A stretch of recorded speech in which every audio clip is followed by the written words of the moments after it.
Bismillahirrahmanirrahim. Attirillahumma qabrahul karim bi'arfin syadhim min salatin wa taslim. Allahumma salli wa sallim wa barik alaihi. Walamma balagha sallallahu alaihi wasallam khamsan wa thalathina sanatan banat Quraisyunil Ka'bata linsida'iha bisuyulil abtahiyah. Walamma balago, ketika Rasulullah SAW mencapai, maksudnya usianya mencapai khamsan wasalasina, mencapai usia 35 tahun. Banat Quraisyun al-Ka'bata, orang Quraisy membangun Ka'bah. Dalam arti membangun ini merenovasi Ka'bah linsida'iha bisuyulil abtahiyah, karena Ka'bah saat itu hancur, rusak karena banjir yang besar. Ada yang mengatakan, sebagian pendapat, bahwa saat itu Rasul bukan berusia 35 tapi 25. Bahkan ada yang mengatakan Rasul masih seorang gulam, masih seorang pemuda, masih sangat muda.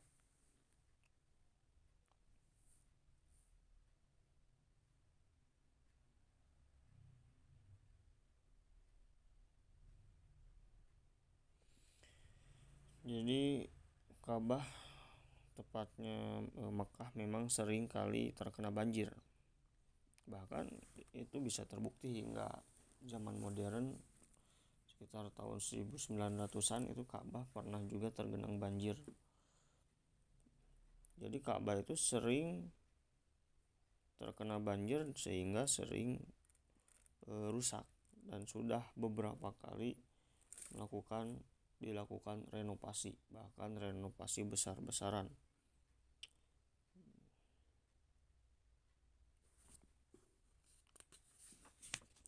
Wa tanaza'u fi raf'il hajaril aswadi fakullun arada raf'ahu wa rajah. Orang-orang Quraisy, jadi Rasul membangun itu bersama orang-orang Quraisy.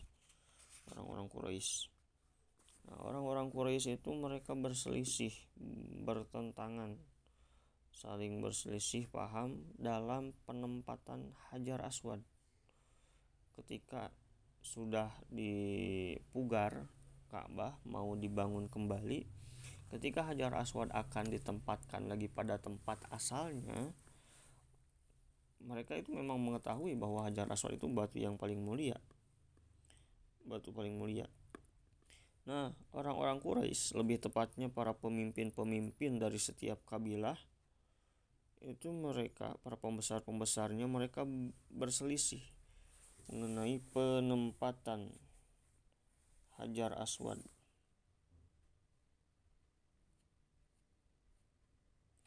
Setiap pemimpin berkata, kami atau akulah yang paling berhak menyimpan Hajar Aswad, membawa Hajar Aswad, batu mulia ini.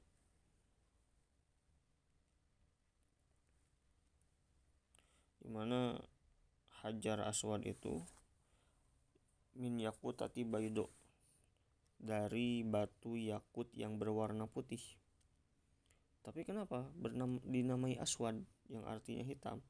Nah, hitam itu memang saat ini batunya menjadi hitam. Kenapa? Karena kesalahan-kesalahan, dosa-dosa dari anak keturunan Adam, dosa dari manusia.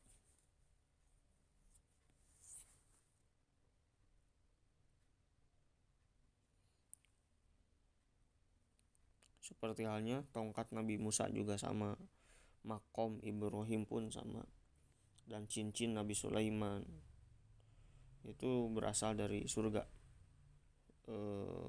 Hajar Aswad pun berasal dari surga. Wa azumal qil wal qawl wa tahalafu 'alal qitali wa qawiyatil 'asabiyyah. Dan sangat hebat, terjadi percekcokan, adu mulut, perdebatan, dan mereka saling mengikat janji, saling bersumpah untuk berperang, dan juga semangat kesukuan yang menguat. Jadi orang-orang Quraisy, orang Arab, terlebih orang Quraisy itu sangat sangat sangat menjaga kehormatan sukunya, menjaga kehormatan kelompoknya, dan mereka semuanya menganggap kelompoknya itu kelompok yang paling hebat, kelompok paling mulia, terlebih orang Quraisy. Karena memang suku Quraisy itu suku yang paling mulia di Arab, suku yang paling mulia, dan mereka para pembesar-pembesarnya, mereka semuanya berpendapat bahwa kelompoknya sendiri adalah yang paling mulia, sehingga mereka mengatakan kelompok akulah yang paling berhak untuk mengambil, menyimpan Hajar Aswad. Kelompok yang batu yang mulia, batu yang agung harus diambil oleh kelompok yang paling mulia, begitu. Summa tada'u 'alal insafi wa fawwadul amra ila dhi ra'yin sha'ibin wa ana. Kemudian mereka saling tada'u ilal insaf, mereka menyadarkan diri untuk saling berbagi keadilan, pentingnya berbuat adil. Al-insaf itu maksudnya al-adl, adil. Jadi mereka berkumpul untuk mengambil sebuah keputusan yang adil, wa fawwadu al-amro, dan menyerahkan perkara ini, perkara mengenai penyimpanan Hajar Aswad, ila dzi ra'yin sha'ibin wa ana, kepada seseorang yang memiliki pemikiran, yang mampu berpikir dengan jernih, yang mampu memberikan pendapat yang baik. Fahakama bitahkimi awwali dakhilin min babis sadanati syaibiyah, dan mereka akhirnya memutuskan untuk memberikan keputusan tentang atau mengenai Hajar Aswad ini kepada seseorang yang pertama memasuki Ka'bah dari pintu As-Sadanati Syaibiyah, pintu Sadanah Syaibiyah.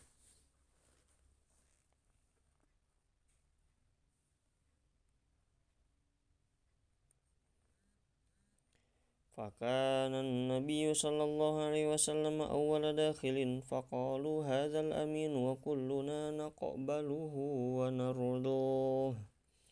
Dan pada akhirnya keesokan harinya Nabi Muhammad SAW adalah orang pertama yang memasuki Ka'bah, orang pertama yang masuk dari pintu yang tadi As-Sadanah Syaibiyah tadi, sehingga orang-orang Quraisy pun, para pembesarannya, berkata dia inilah orang yang terpercaya, dan bahkan memang Nabi itu sudah mendapat julukan Al-Amin sejak beliau masih kecil, karena orang-orang Quraisy, orang-orang di sekitar Nabi menyaksikan bahwa Nabi itu seorang Muhammad, tepatnya sebelum menjadi Nabi, seseorang yang sangat dipercaya, tidak pernah berbohong, tidak pernah ingkar janji, tidak berkhianat.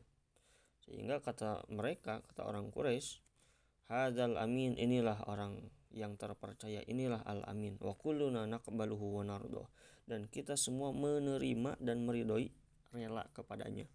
Jadi orang-orang Quraisy sebelum Nabi Muhammad diangkat sebagai Nabi, sebagai Rasul, mereka semuanya memuji kehebatan, kebaikan Nabi, sifat amanah dari Nabi, sehingga mendapat julukan Al-Amin Nabi itu dari orang-orang Quraisy.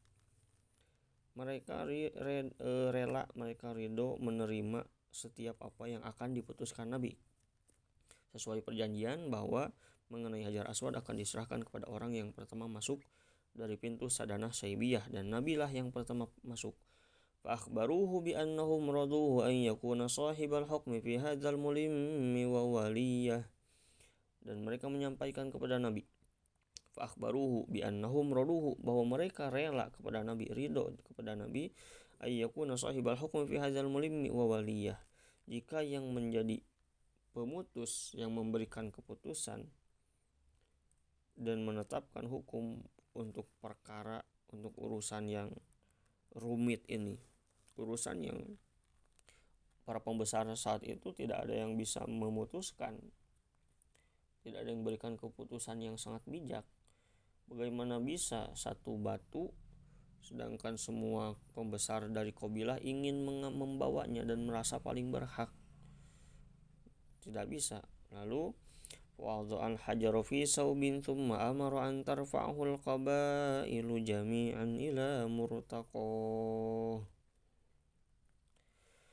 Maka Muhammad SAW meletakkan batu tersebut, al-hajar fi saubin, di atas lembar kain, maksudnya bukan baju tapi kain, entah itu selendangnya atau apa, di atas kain atau pakaian tersebut. Tsumma amara, lalu Muhammad SAW memerintahkan ayyarfa'ahu jami'ul qabail, untuk mengangkat kain tersebut setiap pembesar dari tiap-tiap kabilah. Semuanya mengangkat dan semuanya kebagian mengangkat. Farafa'uhu ila maqarrihi min ruknihati kalbaniyah, dan mereka pun mengangkat kain tersebut ke tempat di salah satu sudut. Rukun itu sudut, salah satu sudut, min ruknihati kalbaniyah, salah satu sudut bangunan Ka'bah.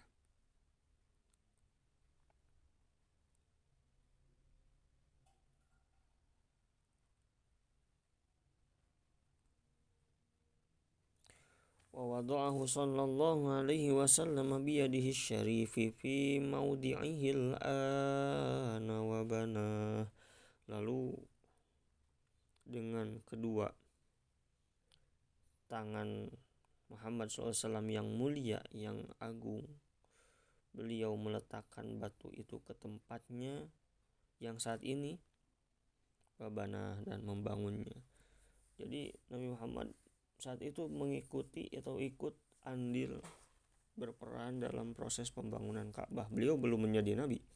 Beliau saat itu umurnya 35 tahun, di mana diutus usia 40.